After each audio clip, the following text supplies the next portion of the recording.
of our hearts be always acceptable in thy sight, O Lord, our strength and our Redeemer. In the name of the Father, of the Son, and of the Holy Spirit. Amen.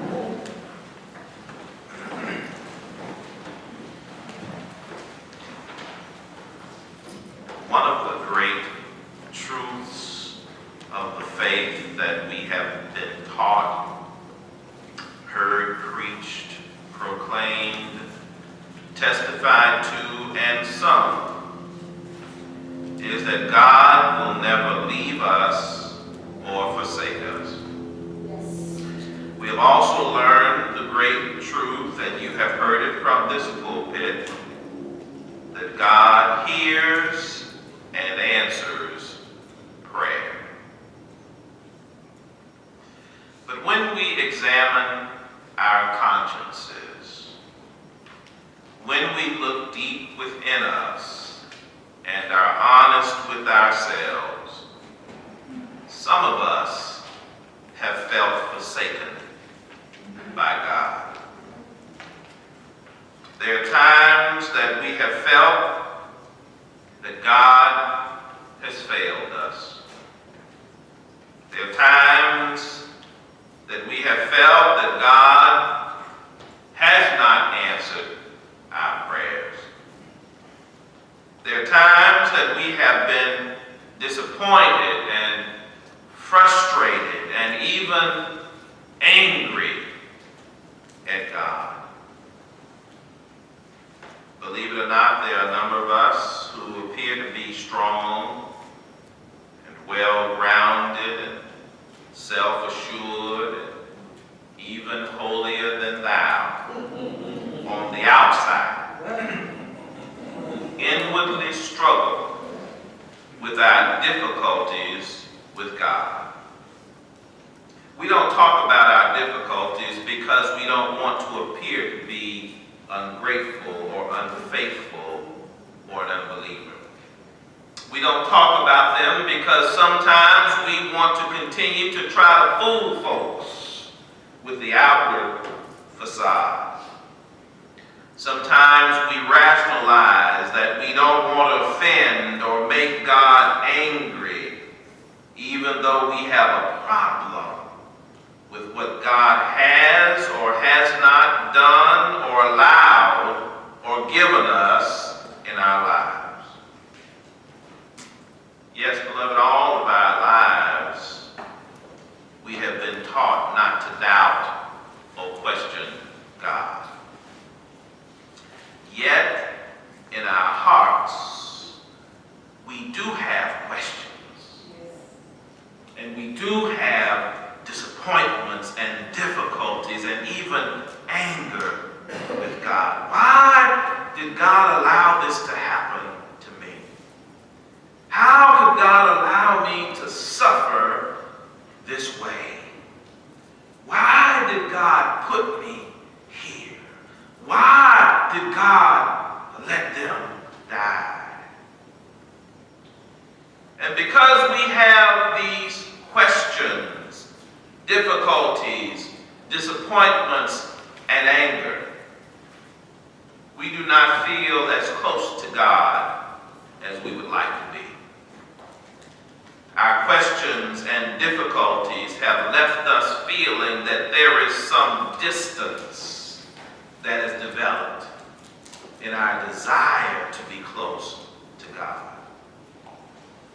If we ever seek to develop a closer relationship with God, and if it is to be what it really ought to be, and if we are to feel as close to God as we would like, if we desire to have relationship with God like those we see portrayed in the scriptures, then we need to face the fact that sometimes we have difficulties, anger, frustrations, and questions that we would like to put to God. I submit that we will never grow close to God until we are honest about our problems with God. Some of you may be shocked to know that even though religion has instilled in us the notion that we should never question God, the truth of the matter is that it is okay to question God. It is even healthy to question God. It's all right to question God. God knows everything, especially us, and God knows our questions. Not asking doesn't mean that they aren't there. It only means that we are burying them and hiding them and pretending that they are not there and covering them up with some religious facade. It's all right to question God, because there's a difference between questioning God and doubting God. We often confuse questioning God with doubting God. When we doubt, we are saying, I'm not sure I believe. When we question, we are saying, I believe, but I just don't understand. Doubt says, I'm not sure if you are real. Questions say, I know you are real, I just don't understand why you do what you do. Wabash says that doubt is like termites that eat away at the foundation of a house. And questions are like repairmen fixing up the house. Doubts are like the breakdown of an engine.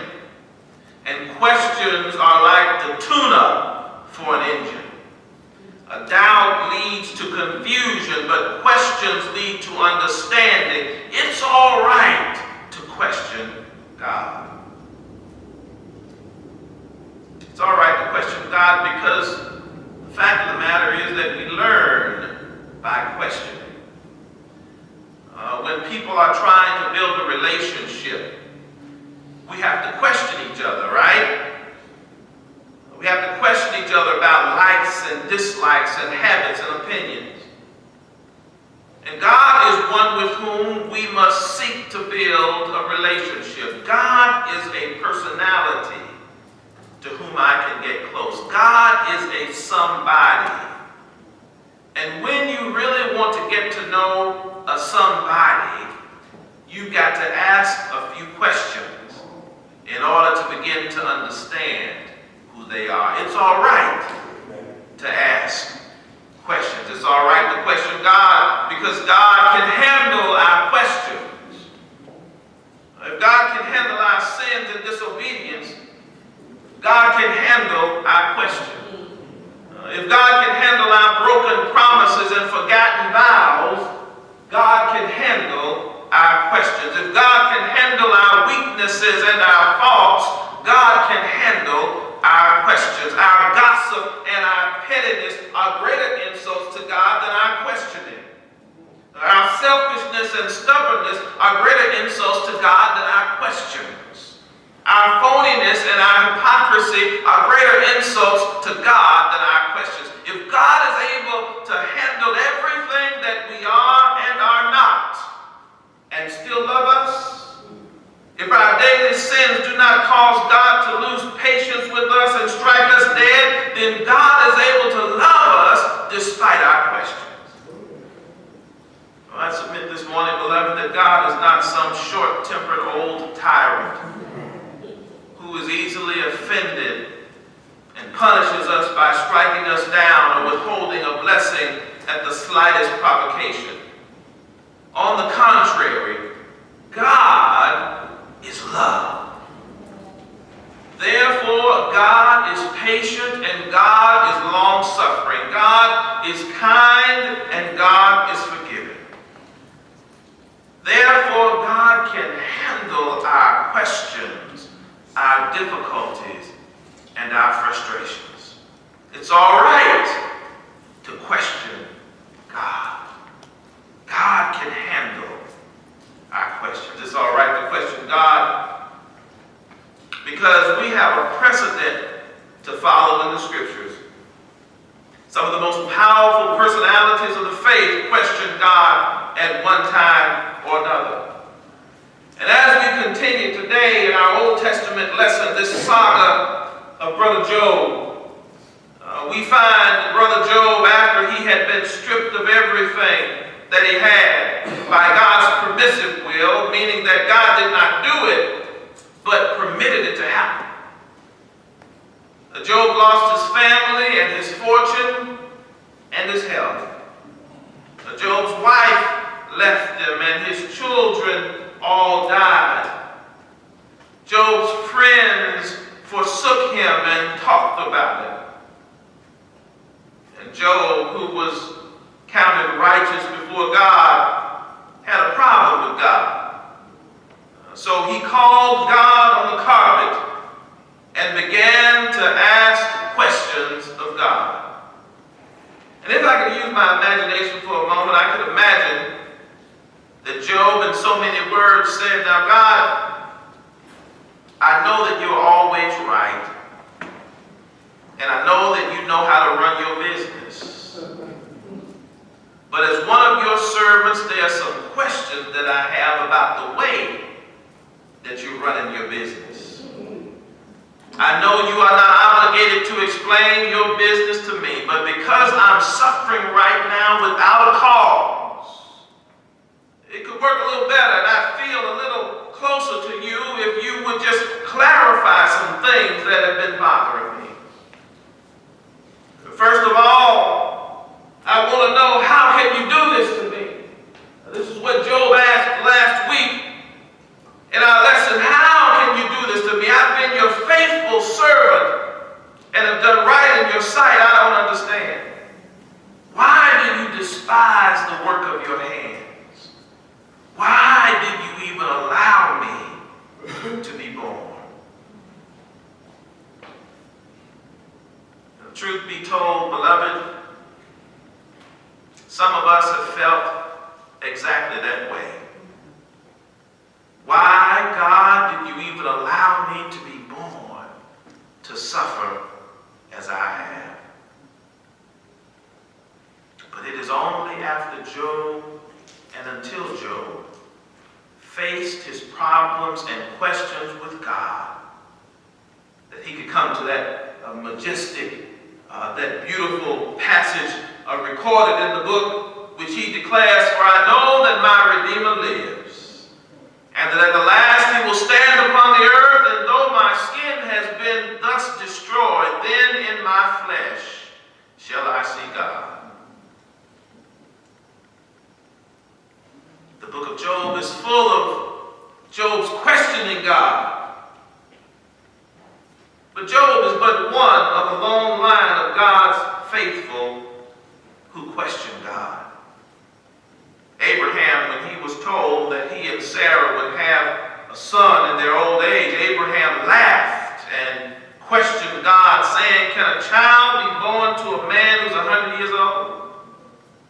Moses, who was called to free the Israelites from bondage in Egypt, not only questioned God as to what, how, and when, but he even asked God to send somebody else.